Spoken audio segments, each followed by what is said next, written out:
Welcome to the Work Awesome podcast. This is episode 8, Job Security, Big World Changes That Can Affect Your Career.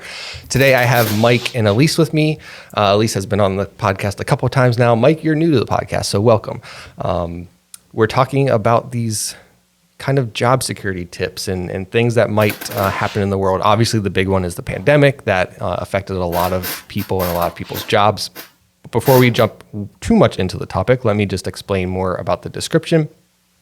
Job security is a real thing. No one wants to see the day when your boss walks in and lets you go. In this episode, we'll talk about significant world changes that might give you some hints before getting that terrible surprise from your boss. So, Mike, before we jump into the questions, can you just give us a quick background on what you do for the company? And you are working direct, so what you do a little bit for your customer? Absolutely. So I work, obviously, for AVIAN, supporting directly to the DoD, Department of Navy, specifically PMA 205, which is Aviation Training Systems and Training Ranges. So if you want to think about simulators, aviation simulators, whether it's helicopter, fighter, the prop or big jets, and we also do air traffic control simulators, and the budgeting and to make sure that they talk together. So as technology is advancing, we can actually fly a simulator in Hawaii with the F-18 and fly a simulator in Norfolk, and to actually bridge those so those guys can fly together. So we're making lots of technological bounds, and then the training ranges, not to be remiss in talking about that, but you obviously have to fly airplanes in space and without restrictions, so away from civilians, and the integration and how that actually plays into making tomorrow's pilots better by instituting new technologies today, if that makes sense. Yeah, that actually makes a lot of sense. It's cool to hear because you actually have one of those interesting jobs that I personally am interested in because of the whole simulation aspect of it. It's cool to hear that we now have folks all over the country that can fly together in this kind of virtual environment. So very cool. It's amazing. So let's jump into the actual topic for this episode. I would love to just talk Mike's ear off about his job, but let's start with just defining job security. Elise or Mike, do you have just a basic, off the top of your head, definition of what you think job security is? Well, from my perspective, job security is kind of knowing that your job is going to continue forward, that it's not coming to an end in the near future. And I think there's plenty of ways that you can kind of build job security, but sometimes it's completely out of control depending on how the business itself is doing or other outside factors, like you mentioned, the pandemic and things like that. Yeah. Let's see. And I had an idea that kind of, it wasn't like a light switch for me, but it kind of turned on over time. Okay. So I'm a 27-year veteran. So obviously I had what I felt like was job security by doing the best I could every day. And sometimes it was better than other days. But I went to work with three goals in mind. And that was 1, to have fun. That was 2, to make people that I work with around me a better environment for them to work and help them be better workers. And then to make the Air Force or the Navy or the Marine Corps a better institution, for my working for them. So if I did all those, then I could count on having a job tomorrow and a paycheck every 2 weeks. And to me, that's what job security was, if that makes sense. Yeah, absolutely. So I wrote down one of the official definitions I found. This one's from the Houston Chronicle. Online, it just goes by the Chron. But job security, the way that they define it is the assurance that you'll keep your job without the risk of becoming unemployed. Your job could be secured through terms of an employment contract, collective bargaining agreement, or labor legislation that prevents arbitrary termination. Where there is no job security, employees are at high risk of losing their jobs. So that's very technical, but I definitely like your answers better. It kind of breaks it down in a more human way that people can relate with. So really this episode, I think, is I mean, the easy one is to focus it around the pandemic and talk about how the pandemic affected job security across the world. So because of the pandemics, and I don't know if this is actually official, but I would assume that we were in some sort of recession during that time. And maybe you guys can correct me if I'm wrong there. But recessions obviously are a big factor of job security and people losing jobs. So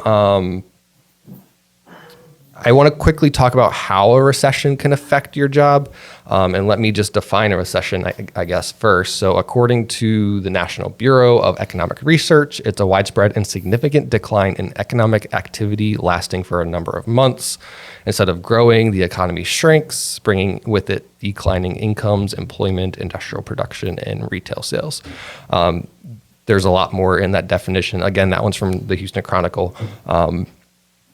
But basically, it's when we aren't growing as a country. So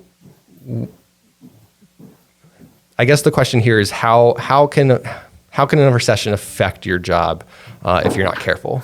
There's signs in like the news, there's signs all over the place that a recession is happening. What should people start thinking of when a recession hits? Sure.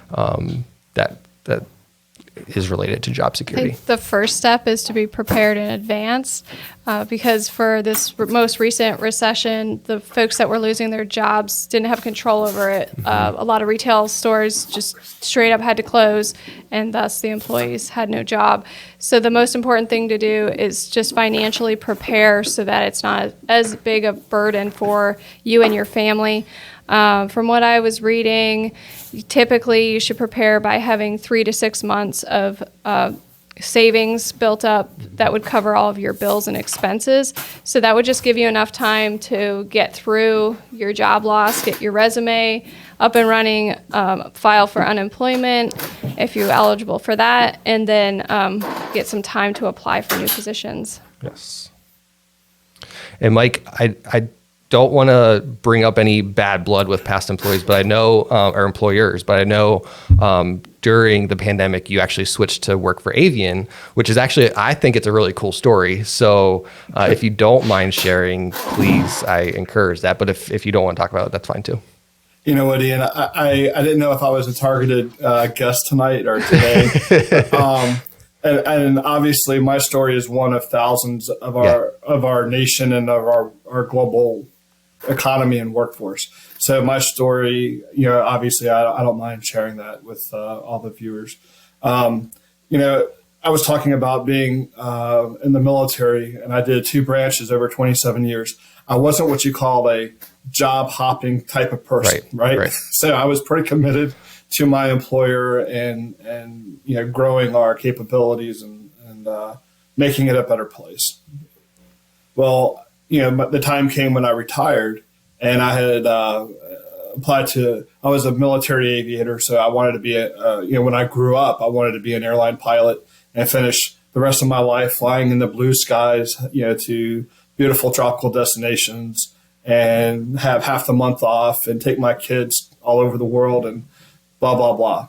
Well, COVID put a spin on that really it really changed my professional career. So on average, back in, I'm going to say February of 2020, we as an airline industry were flying 2.6 million passengers domestically daily. Wow. And by April 15th, that number had dropped to 80,000 daily. Wow. So, that is significant. And with the infrastructure that the airline industry had, you can't support the airplanes and the employees indefinitely with that kind of, you can't have that kind of cut and expect a pay cut. Right. So we got and of course, everybody's unknown. People are dying. That's really impacting families. People are losing jobs. That's impacting families. Yeah. But nobody knew how long this was going to last. And, a year later, we're still saying, well, it's been to the day almost. It's been a year since the county school shut down. Mm-hmm. So we got a couple of legislative relief acts that kind of helped put transfusions and Band-Aids on things. but it really didn't fix things. Right. You know what I mean? You still didn't have the demand. So that's when in August I was like, let's see, I was enlisted and I was a military officer and I've worked on airplanes and I live 5 miles from Pax River. Maybe, just maybe, there's something I could do that would be a little bit more, offer me a little bit more job security, and just pursue that. And it was actually, I'm going to throw a little bit tidbit in for you, but I started watching YouTube and trying to educate myself. And that's where I came across this Work Awesome podcast, because I was trying to prepare myself for interviews. And, for a guy who's only done 2 interviews in his life, I found myself at a deficit. But really that was my story. I wasn't going to get furloughed, but I was looking at getting downgraded from a captain to become a first officer. That's about a 50-ish% pay cut. And it wasn't, I just didn't, I've got a 19-year-old daughter and a 17-year-old son, and I wasn't ready to go from tuna fish 100% of the time. That wasn't my game plan. And so here I am, and I'm a happy employee at AVIAN, but it required professional flexibility on my part. And I'm only here because of opportunities that have been extended to me through previous bosses that were like, you need to go do that. And I was like, I want to go fly all the time. You need to go do that. No, I want to go fly all the time. Well, It turns out that I can provide for my family better for the breadth of experience that I have now. Yeah. So it sounds like there were definitely some signals that your job was potentially at risk. You obviously saw those signals and started looking elsewhere, which segues nicely into my next topic here. What are some of those common signs that your job might be at risk, that you have some job insecurities? Mike, obviously you mentioned a few in your story. Off the top of my head, aka the list I have here, new management could be a signal of some job risk that might be coming your way. Mergers and acquisitions, being handed fewer responsibilities. Elise, do you have any other? Well, I'd say in our industry, one interesting factor around job security is our contracts. They have a duration of time that they last for, so most are 3, 4, 5 years, depending on when we have won them or picked them up. So as we get to the close of those contracts, everybody on that contract is at risk, basically, and we do our best to recompete, and we hope that we have the best team and the best proposals to re-win the work. And if we don't, we hope that the team that does win the work keeps the employees on, and they get to go with that same job. But in our industry, that's definitely a big factor of job insecurity. Yeah, like you said, hopefully if we do not win that recompete, the new team that takes it over, hopefully they make a seamless transition, but unfortunately that doesn't always happen. So it's just something to think about, especially like you said, in our industry. If you know your contract is up for recompete, maybe it's a good time to start updating your resume, and trying to find something within the company somewhere else for the employee to go with an updated resume that is going to help get us opportunity to find another billet that you could potentially fill. Yeah, and it might not even be necessary to update your resume, but at least you're doing it kind of in advance, just in case, kind of thing. Mike, any other kind of signals that you can think of? Sure. If your boss wants to start having weekly meetings with you, yes, and mentoring you, then that kind of should put you on notice. Like, okay, let me have some self introspection here, and is there something I'm really lacking, or is there something I'm deficient in? And and that's really the first step in a good management team. Where like, okay, let's reach out to the employee, because you first want to remediate before you terminate, right? I mean, it saves a lot of people a lot of pain. It costs the company money to fire somebody, and it obviously costs the person. And then you get to the verbal and the written warnings, and it kind of builds up. And I'm not saying that all meetings with a boss man is a bad thing. If they want to come talk to you, it may be just, hey, what's the game plan? Let's develop a strategy for a way ahead for X, Y, and Z. But I mean, you kind of know the tenor of the conversations going poorly when it's okay. We're going to break this out. This is what I expect, and this is how I'm going to measure it. And that's kind of to me the first sign. Right. Yeah. Definitely. There's a few other that I had written down here. I would say also keep an eye on the company itself. Like, Yes. is the culture changing? Are they pulling back on the summer picnics and the holiday parties? I mean, under non-pandemic Right. times. Yes. Are they still hiring? Because the first thing that will happen is they'll stop hiring. The first positions that maybe will start to go is the recruiters, because you don't need a recruiter if you're not hiring. So watch what's happening within the company and the success or the downturn that the company may be having, because that would be a red flag that other cuts internally may be on their way. Yeah. Some of the other ones I had were like pretty much along those same lines. Important clients are jumping ship, so they're finding other people to work with. The company won't pay for experience, so you're not getting those regular pay raises that you might normally get. Other companies in your industry, and Mike, this is kind of along the same lines as like your airline industry. Other companies are experiencing layoffs as well. You're being asked a lot of questions about your job. They've hired somebody else with the same skills. There's a ton of signals. It's definitely just a matter of knowing what those signals are. Like Elise mentioned, the pandemic kind of put a weird twist on it. So us, Avian as a company, we aren't having a holiday party. We aren't having a summer picnic, but that's just because it isn't responsible to have that many people in one area. Hopefully by, what did the president say, like July, when everybody is actually vaccinated and we have this herd immunity, hopefully we can start doing some of that stuff again and really build our culture back up, because the pandemic did some work on it, I think. And even though we weren't having our regular events, we still saw an effort from Avian in our events that we could have, and still giving away raffling prizes that we would have raffled at the holiday party. So you still saw the same efforts. It was very clear that it was pandemic related. Yeah. So Mike, something to look forward to are the holiday parties and summer picnics. Elise, I'd like to piggyback on that comment. And I think we've been talking about what's a sign of being terminated or a company going south, but this is a sign of a company going north and prospering even in challenging times. And that's kind of like the companies you want to be with, is what I would fathom. And so, just, I know this isn't a company specific audience, but in spite of the pandemic, there's hiring going on. In spite of a pandemic, there's still Build-A-Bed going on, and people are getting together and supporting the community. And so there's community outreach. There still is people, that there still are people trying to, celebrate the holiday season. And when that's prospering, those are signs that it's fertile ground. It's a good place to be, good place to work with, good workers to have as teammates, if that makes sense. Yeah, absolutely. So let's shift over a little bit. So we talked about the signals. We talked about a potential recession is usually the biggest kind of thing that signals that Indicator. Yeah, indicator. Thank you.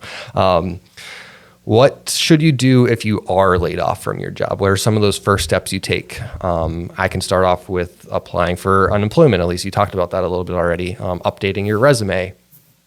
Any other steps you should take right away if you are laid off from the company that you're working for? For me, I don't know if it's right away, but my tip would be treat your unemployment like your full-time job. So yes, once you filed for unemployment, updated your resume, spend your 8 hours a day trying to find work. Right. There's county resources in our area. You can, for our local area, we have what's called a technology handbook, so you can learn about the other GovCons in the area. You can find their websites, see what they're hiring for, and then you can obviously do all the other LinkedIn, make sure that you're utilizing social media. Even if you've never been on social media, it's the new way to find employment. So utilize all those resources and treat it like a full-time job. Yep, that's a great tip. That was, at least, again, the LinkedIn, I'm just going to hop on that because I created an account probably in 2009 or 10, and it lay dormant until last summer. Right. And really what I really missed out on was a lot of connections and industry news. And it's not just about employment, but you need to put your resume, you can link your resume to that. You can kind of see what's going on in the community. And generally, if you're getting laid off, like in my case, I mean, I kind of just felt this undercurrent. It wasn't like this one big tsunami got me. It was like, okay, it's just not getting better, and it's still not getting better. And my company's lost millions and millions of dollars daily. And like, okay, I've got to go to, I've got to, find a different ship to be on. And so that, number one, write your resume, update that resume, start putting feelers out, tell people that, hey, do you know anybody who's looking for somebody with the kind of experience that I have? Because, that network from previous workers, your previous peers, hey, that's a guy I'd like to work with in the future. I mean, that's invaluable and that's an asset. But you have to have your mind open. Don't be like the ship's not sinking and the ship's going bloop, bloop, bloop, because you'll be on that ship if you don't take action. Yeah. The last few that I had written down were tap into what they're calling the hidden job market. So this is like, yes, there's the ads on LinkedIn and all the job boards and newspapers, but make a list of the companies that you want to work for and then contact those companies directly to at least get your name on their radar. So potentially a good tip. I don't know if Sarah, our recruiter, would like that too much. Well, most companies, for equal employment opportunity, you need to be applying on their website. Yeah. So it definitely doesn't hurt to get your foot in the door, but start following them on social media, and then look at everybody has their open positions online. So a lot of employers will have a general resume spot, so you can pop your resume in there, and that would be the legal way to put your resume in their profile. And then every time they're searching, you're going to come up if you're a qualified candidate. Yeah, and we have talked about that before on the AVIAN website and the AVIAN job board. We have future opportunity postings for each of our regions. So if you're in the Pax River area, you can put your resume kind of in this general slot. If you're in Panama City Beach or San Diego, same deal, where you can put your resume in for these kind of general slots. You could also use that hidden market, as you say, to tie you over. So there's all kinds of like DoorDash, all those kind of independent jobs that you could pick up in the interim while you're focusing on your career shift to keep you afloat and to close the gap in your resume as well. Go ahead. I was going to say, part of that's like being humble. And I mean, you said DoorDash, and I started chuckling, but I don't want people to think I'm chuckling about the DoorDash guys and gals. What I was really chuckling about was I was thinking about becoming a forklift driver at Lowe's. I was like, you know what? I've always wanted to drive a forklift.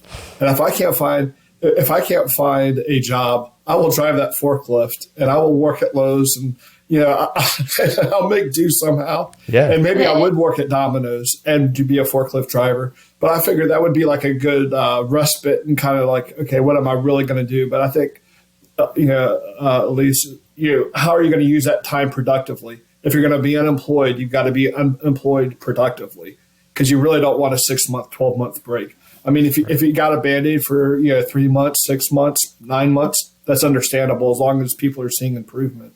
But I think one needs to be humble too. Like, don't be above being a forklift driver, and don't be above being a DoorDash driver. You know what I mean? Just think outside of the box and find those opportunities.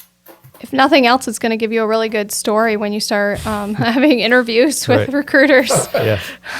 Or it might produce some good stories too. I imagine DoorDash drivers see some stuff when they're making their deliveries. All right. So the last thing I just want to cover are steps to ensure job security. So the 3 that I have written down are a good relationship with your manager, a regular salary increase. And we talked about not seeing that as probably a bad or a negative sign. But if you're getting regular salary increases, it's probably a positive sign. And then consistent opportunities for growth within the company. Are there any other signals that you think would ensure that people are or do have job security?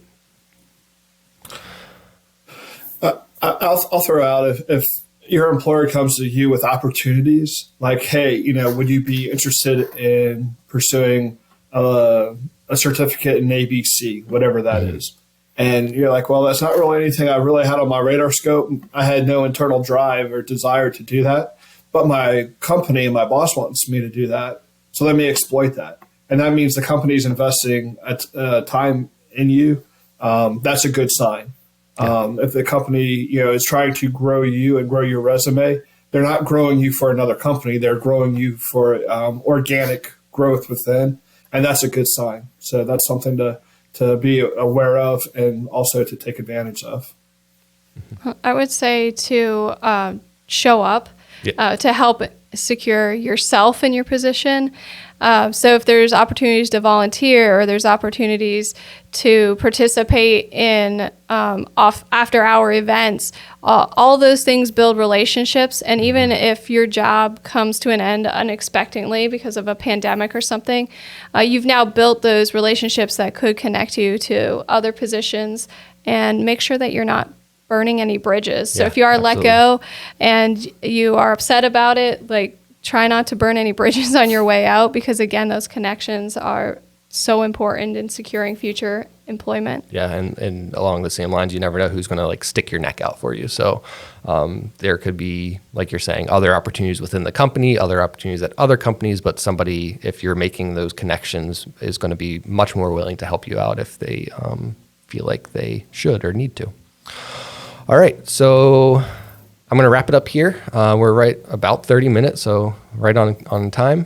Thank you both for joining me today. Pleasure. On the next episode, we are talking about building a portfolio. So a slight shift in topics, but this one's going to focus more on the creative side of what we do as a company, and also just our creative audience. Building a portfolio that is ready for interviews and presentable. So that should be a very exciting episode. I'm excited for that one myself. Well, thanks for sharing your story, Mike. It was really interesting awesome to learn. Well, guys, I really appreciate the opportunity, and it's great to be able to be on this show, because I was watching this as an outsider, just trying to be prepared for the next chapter and the Work Awesome experience. I didn't even know about AVIAN actually before I met you, Ian. And so it's nice to be able to give back a little bit, very little bit. But it was a pleasure meeting you, Elise, and Ian. Thank you for having me and hosting me. It's been an awesome experience. Great ride. Yeah. Appreciate it. Absolutely. Thank you very much. All right. So with that, I will wrap it up and see everybody next time. All right. Take care, guys. Thanks for watching this video on YouTube. I just want to jump in and say that if you are not following the Work Awesome Network on all social media platforms, I highly encourage that. It's the place to get updates on blog posts, on new episodes, on basically anything related to the Work Awesome Network. So jump over to wherever you get your content from: Facebook, Instagram, LinkedIn. We're on all the platforms. If you are interested, we also publish these same episodes on audio platforms, so you can listen to it on Spotify, Apple Podcast, Google Podcast, and pretty much anywhere you get your podcast. So if you would rather listen to this in an audio format in the car, on the way to work, in the office, I encourage you to jump over to those audio platforms and listen there. I also want to say, if you're interested in learning about the company behind the Work Awesome Network, AVIAN, you can jump over to the AVIAN website at avian.com, AVIAN.com. Thanks again for watching this video. Please leave a comment, like, and subscribe. It helps the video out. It helps it get in front of more people. Thank you again. And now back to this episode.